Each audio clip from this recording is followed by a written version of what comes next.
Magandang umaga ulit po sa inyo lahat ha. Yung tatalakayin nga natin ngayon yung kay Alice Go. Kung totoong yan, pakawala ng gobyerno ng China, walang pinagkaiba yan sa mga terorista, maliit pa. Dinodoktrina na yan. Hindi na mababago yan. Pag sinabing bomba, bombayin yan. Well trained yan mula pagkabata. Kaya kung akong tatanungin, wag nyo nang yan, pauwiin nyo na yan si Alice Go sa China. Doon sa West Philippines Yun dinadampingan ng mga islan mga China doon. Iwan niya yan doon.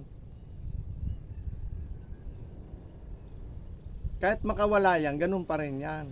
Andito na, ang dami ng kilalang politiko yan, marami ng kung saan immigration, ang dami na kakilala. Hindi mababago yan, lalala pa yan, gagawin niya yan.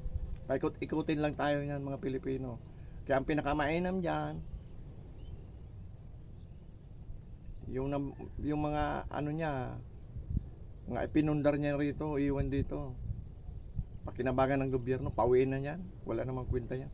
Pinagluluko lang tayo Kita mo yan? Sus mo. Sinungaling.